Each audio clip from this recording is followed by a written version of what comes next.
gusto volver a saludarles en este día, mis queridos hermanos, y volver a encontrarnos aquí en tu programa Lecciones de Vida, el espacio donde cada mañana repasamos y estudiamos, no lo olvide, la palabra de nuestro Señor. Bien, saludamos de una manera muy cariñosa a todos mis amigos y hermanos, primero de Vida 104.1 FM y también de Plenitud 104.1 FM. Para todos ustedes que nos sintonizan, Dios pueda bendecirles. Recuerden que llegamos a ustedes gracias a la bendición de Dios y con el apoyo de nuestros hermanos de la Iglesia Adventista del Séptimo Día.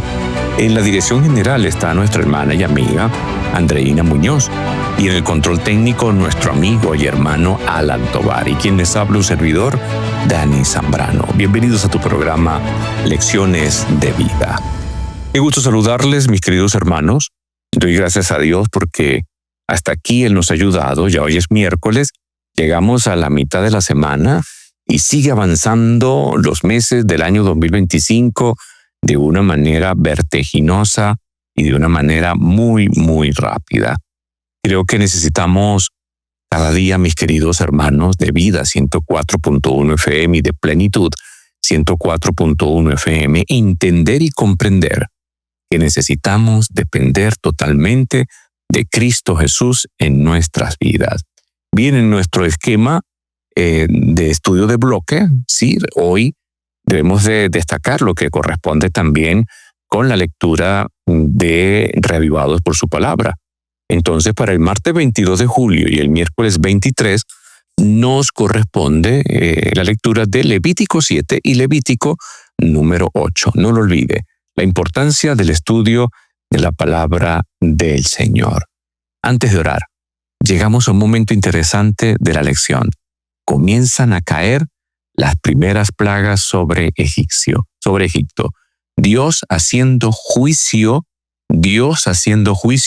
sobre este pueblo, sobre Faraón, sobre este hombre orgulloso, sobre sus dioses, sobre la arrogancia que tenía este pueblo. Y Dios entonces va a demostrar su poder y va a liberar a su pueblo. ¿Cómo ocurre todo esto? Bien, vamos a orar para iniciar nuestro estudio. Querido Señor, que estás en los cielos, agradecidos por tu amor, por tu bondad y tu misericordia para con nosotros. Pedimos, Padre Celestial, tu bendición en esta mañana, en este día, y al estudiar tu palabra, te pedimos que seas tú dirigiendo nuestras vidas. Perdona, Señor, nuestros pecados. Lo pedimos en el santo nombre de Cristo Jesús, nuestro Señor y nuestro Salvador. Amén y amén. Vamos a iniciar entonces con las primeras 3 plagas. Las plagas pudiéramos dividirlas nosotros en bloques y grupos de 3. 3 primeras plagas, las cuales son plagas, pudiéramos llamarlas leves, pero luego vienen las 3 segundas plagas y estas ya comienzan a ser un poco más fuertes, ¿sí? Y las 3 últimas plagas. Si bien es cierto, muchos han colocado la muerte de los primogénitos muy aparte, no la incluyen como una plaga, pero también fue un juicio devastador sobre el pueblo egipcio. Y fíjense que hay un detalle bien interesante, mis queridos hermanos, con lo que respecta a cada uno de estas acciones que Dios hace. Directamente Dios está atacando a los dioses egipcios. Literalmente es un ataque directo a Faraón. Literalmente es un juicio contra una nación que pensaban que ellos eran los más poderosos y que en medio de su panteón de dioses, como ya los hemos mencionado, pues nada de ellos les iba a ocurrir. Algunos han querido justificar o tratar de explicar, de encontrar una explicación a todas estas plagas desde una manera científica. Creo que ya se los comenté, pero se los voy a volver a recordar. Algunos han llegado a sacar documentales y explicaciones razonablemente científicas a las plagas que afligieron a Egipto. Dicen que entonces que el río Nilo se volvió rojo por un deslave de barro rojo en la parte central de África, lo que entonces contaminó las aguas. Y esto obligó entonces a las ranas a salir para sobrevivir. Y qué curioso, ¿no? Las ranas no mueren, pero los peces que estaban allí por este barro rojo sí, pero las ranas pudieron salir. Entonces, una vez afuera, pues estas ranas murieron y la acumulación tanto de rana trajo mosca fastidiosa. Entonces estas moscas infectaron a hombres, infectaron a las bestias y entonces eso facilitó la multiplicación también de los piojos y de alguna manera surgieron las úlceras y por las estaciones del año, qué casualidad, entonces cayó una tormenta de granizo y entonces seguramente hubo un eclipse y eso oscureció toda la tierra de Egipto. Y algunos llegan a decir que debido a todo esto, en Egipto habían emanaciones subterráneas de gases y esto hizo más denso el aire y así entonces, mientras dormían, los primogénitos murieron. Pero fíjense que todo esto son especulaciones de los incrédulos, especulaciones de lo que tienen la mente necia, especulaciones de todos aquellos que no quieren encontrar las evidencias y especulaciones de todos aquellos que sencillamente quieren rechazar la sobrenaturalidad de los hechos que aquí se presentaron. Era Jehová, Dios de los ejércitos, liberando a su pueblo de la esclavitud. Y apreciados hermanos, vale la pena sugerir lo siguiente. Cuando usted va al Salmo 78, y me gustaría que pudiéramos revisar juntos este salmo rápidamente. El Salmo 78, usted se consigue allí con algo interesante. Y este Salmo 78 habla de la fidelidad de Dios a su pueblo y habla de la manera como Dios ha conducido a su pueblo. Habla de la manera como Dios peleó por su pueblo. Habla de la manera, versículo 12 dice, delante de sus padres hizo maravillas en la tierra de Egipto, en el campo de Zoar, describiendo la manera como Dios peleó por su pueblo y lo liberó de la esclavitud. Y eso debía de recordarse por las generaciones siguientes. Y fíjense, hasta hoy, cuando leemos esto, vemos el poder de Dios, de ese Dios que merece la gloria y la honra sin fin.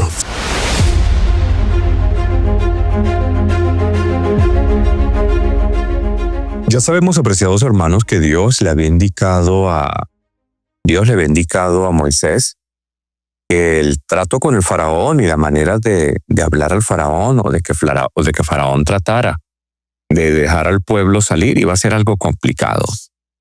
Recuerde que el Señor le dice, mira Moisés, va a ser un asunto casi imposible. Sin embargo, yo voy a ejecutar mi poder sobre esta nación, para que ellos conozcan quién es Dios. Y el Señor le dice, no, el corazón de Faraón está endurecido y no quiere dejar ir a mi pueblo. Y a partir de ese momento entonces comienza Moisés, según las instrucciones de Dios, Moisés y Aarón, acercarse ya a Faraón para presentar y anunciar lo que iba a hacer el Señor. Dios le dice a Faraón, aquí un detalle bien interesante, en los versículos 14 y 15, le dice, del capítulo 7, le dice, ve por la mañana Faraón, he aquí que sale al río, y tú ponte a la ribera delante de él. Y toma en tu mano la vara que se volvió culebra, y dile, Jehová Dios de los Hebreos me ha enviado a ti diciendo, deja ir a mi pueblo, para que me sirva en el desierto, y aquí hasta ahora no has querido oír. Así ha dicho Jehová, en esto conocerás que yo soy Jehová. Y aquí yo golpearé con la vara que tengo en mi mano, el agua que está en el río, y se convertirá en sangre, y los peces que hay en el río morirán, y hederá el río, y los egipcios tendrán asco de beber el agua del río. Y así lo hizo Moisés. Ahora vean el detalle. Faraón salía muy temprano en las mañanas. Ahí se lo está diciendo el Señor, ¿no? Ve por la mañana, ve a Faraón, que sale temprano en la mañana al río. Ahora, ¿por qué la Biblia menciona este detalle? Es bueno conocer y entender este detalle, mis queridos hermanos, porque recuerde que Faraón tiene las pretensiones de ser Dios. Faraón cree que es directamente un descendiente de los dioses. Él piensa que es divino. Entonces, fíjense que ocurre algo aquí interesante. Se levanta en la mañana, muy temprano en la mañana, y como supuestamente es Dios, como supuestamente él es Dios para el pueblo egipcio, entonces para que la gente no lo viera hacer cosas comunes y naturales que hacen los seres humanos, entonces él se va allí al río, alegando, ¿no? Que era para recibir entonces el contacto de, en este caso, no solamente de Api, sino también de Canut, que era el creador y el dador de la vida, y Osiris, el dios que supuestamente navegaba por el Nilo. Interesante esto, queridos hermanos. La tradición dice que los mismos sacerdotes de Faraón alegaban que él era un dios, y entonces sus necesidades no eran como las del ser humano, no requería de los asuntos propios de los mortales. Por eso el Señor le dice, no, ve allá, encuéntrate con Faraón, vamos a tener el primer choque con él.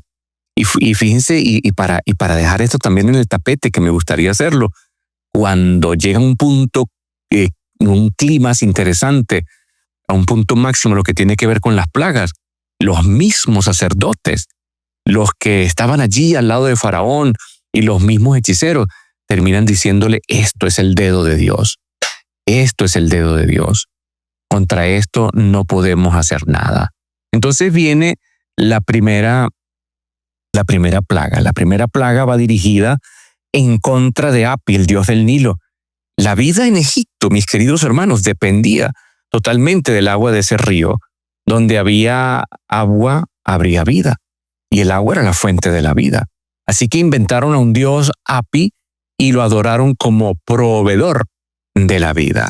Y no solamente era un tal dios Api, sino también recuerde que entre los que cuidaban supuestamente el Nilo, estaba entonces Canún, que era el creador de la vida, Api, que era el dios del Nilo, y Osiris, que era el dios cuya sangre corría allí, ¿no?, por todo el Nilo. Pero el Señor tenía otro propósito, y el Señor entonces le dijo, no es así, el Nilo no es la fuente de vida.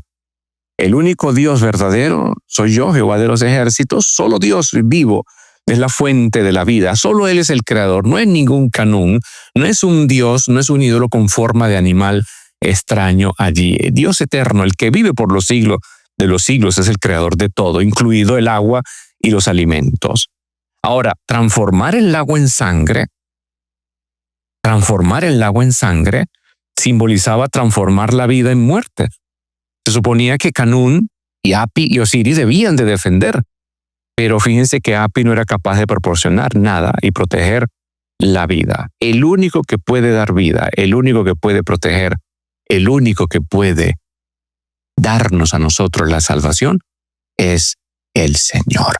Ahora imagínense por un momento, porque la Biblia dice que hasta en los vasos de madera, de piedra, hasta en los tobos, quizás en lo que utilizaban, todo lo que tenía agua se volvió sangre, al punto de que automáticamente los peces del río murieron, y la Biblia dice, y el río se corrompió, tanto que los egipcios no podían beber de él, y hubo sangre por toda la tierra de Egipto. No solamente la sangre, sino imagínense también el hedor, y imagínense también las condiciones de salubridad. Todo Egipto fue afectado. Más adelante nosotros vamos a leer y vamos a ver a la luz de la palabra del Señor que el pueblo de Israel no fue afectado desde la cuarta y quinta plaga en adelante, porque lo especifica allí la palabra de Dios. Pero podemos intuir, apreciados, que Dios está guardando a su pueblo, y el pueblo de Israel podemos estar seguros que sí tenía agua para beber. ¿Qué es lo que hace Faraón? Llama allí a sus hechiceros. Entonces los hechiceros llegan y y quieren hacer lo mismo con su encantamiento y lo logran hacer. Pero ¿cómo lo hicieron? Fíjense lo que dice el final del versículo 20, permítanme ubicarme, los versículos 22 al 25, miren lo que dice: y en todo Egipto hicieron pozos alrededor del río para beber, porque no podían beber de las aguas del río. Y se cumplieron 7 días después que Jehová hirió el río. Ahora, lo interesante de esto es que los hechiceros hicieron lo mismo. Es decir, los hechiceros, la poca agua que había, la volvieron sangre también. ¿Cómo lo hicieron? Allí podemos intuir que es el mismo enemigo, con cosas allí, brebajes y hierbas y quizás polvos. El agua dulce la convirtieron en agua amarga con color rojo. Y terminaron más bien aumentando más el problema.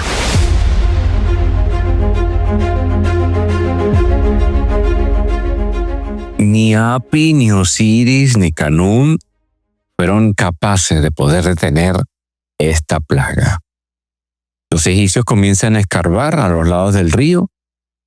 Yo creo que Dios en su misericordia permitió que consiguieran agua dulce, pero cuando llegaron los hechiceros tuvieron que tomar esa misma agua para poder entonces hacer y demostrar que supuestamente ellos podían también convertir esa agua en sangre. Ahora, aquí hay un detalle bien interesante y debemos de destacarlo, porque si ellos lo hicieron con un truco de magia o con sus encantamientos o lo hicieron con alguna forma de mezcla de elementos, allí estaba metida la mano del enemigo. Y los hechiceros de Egipto, en realidad querían hacer un milagro, y si querían hacerlo debían haber transformado el agua que estaba sangrienta en agua limpia, pero no lo hicieron así. ¿Saben por qué? Porque no pueden dar vida, porque no podían hacer algo bueno. Y Satanás, mis queridos hermanos, el enemigo no puede hacer algo constructivo ni purificador. Él lo que trae es destrucción, pero no bondad. Entonces, ¿qué fue lo que hicieron? Dañar más el agua y convertir más el agua en algo sanguinolento que no se podía ni tomar. Recuerde que el alivio del ser humano, del sufrimiento del ser humano, viene directamente del Señor, no es del enemigo. Solo Dios puede dar salvación y solo Dios puede dar vida eterna y puede sanarnos y librarnos. Y el corazón entonces de Faraón se endureció y no dio atención tampoco a esto. Seguimos avanzando, entonces llegamos ahora, ya vimos la primera plaga, ahora vemos también entonces la segunda plaga. ¿Y qué es la segunda plaga? Pues Faraón se enfrenta ahora directamente a algo que él quizás no podía creer. Para los egipcios las ranas eran algo interesante, porque ellos pensaban y decían, estos son seres sagrados, porque ellos tienen la capacidad de salir de la tierra para ir al agua, nacer del agua e ir a la tierra. Como se multiplicaban tanto, entonces le dieron un nombre, le pusieron Heket o Hekit, y era una forma femenina con cabeza de rana. Y eran sagradas, no las podían matar, siempre y cuando no estuvieran allí como que controladas. Ahora, Dios le dice a Moisés, ve ante Faraón y extiende tu mano con tu vara sobre los ríos, arroyos y estanques, para que haga subir ranas sobre la tierra de Egipto. Entonces Faraón extendió su mano sobre las aguas de Egipto y subieron ranas que cubrieron la tierra, y los hechiceros hicieron lo mismo con sus encantamientos e hicieron venir ranas sobre la tierra de Egipto. Ahora imagínense por un momento la cantidad de ranas, de estos animales que también traen muchos problemas encima de ellos, porque el Señor les dijo, van a estar hasta sobre tus camas. Y fue tan terrible, apreciados hermanos, la cantidad de ranas que quizás consultaron a Hekit, llegaron allá, se postraron ante esta imagen, tratando de buscar una solución, pero no hizo nada, no pudo deshacerse de ellas. Entonces, vuelven a llamar de nuevo allí a los hechiceros, y los hechiceros con sus encantamientos hicieron venir ranas.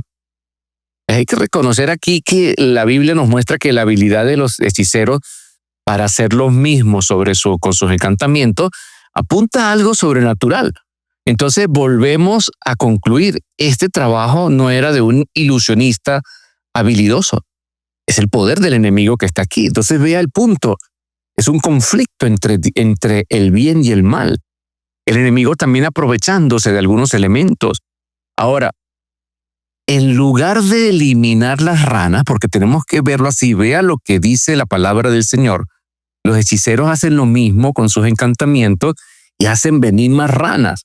Entonces, en lugar de hacer algo bueno, detener las ranas, más bien lo que hicieron fue empeorar el problema. Y eso lo que hizo fue endurecer más el corazón de Faraón. Faraón termina llamando a Moisés y Aarón y les dice, mire, oren a Jehová para que quite las ranas de mí y de mi pueblo.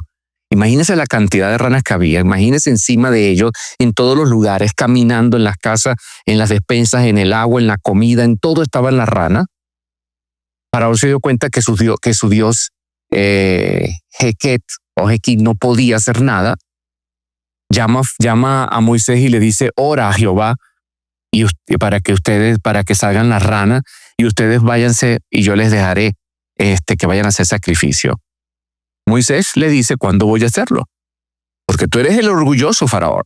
¿Cuándo voy a hacerlo? ¿Cuándo voy a dignarme a orar por ti, por tu siervo y por tu pueblo para que las ranas sean quitadas hasta de tus casas?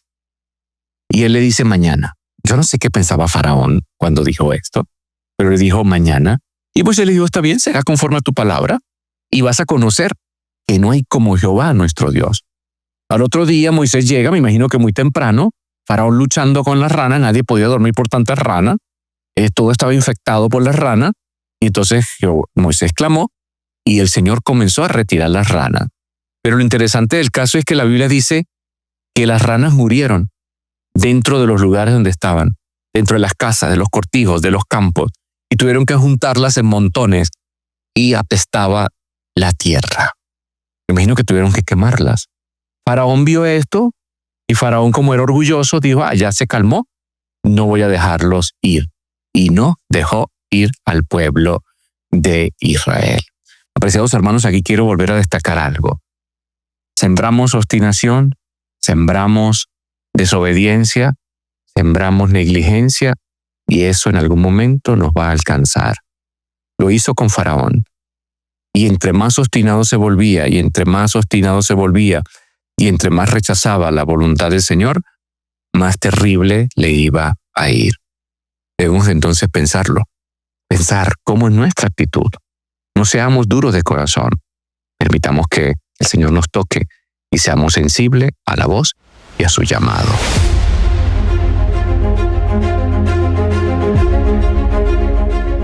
La tercera plaga, queridos hermanos, es breve en la descripción que se da.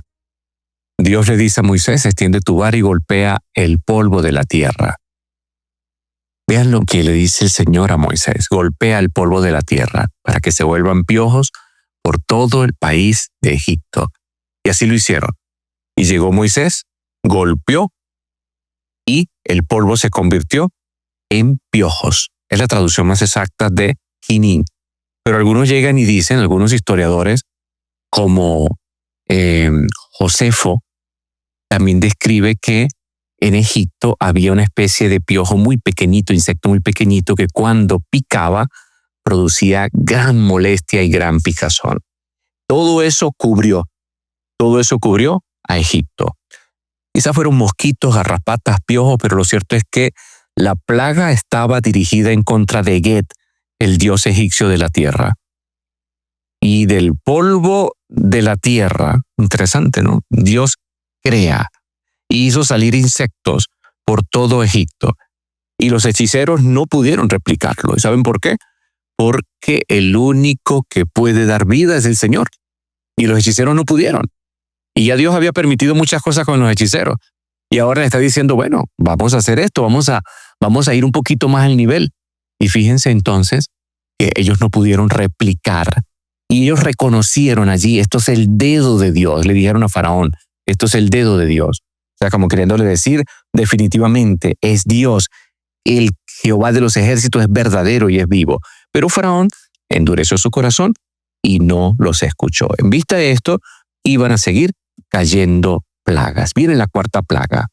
Wayet era un dios egipcio.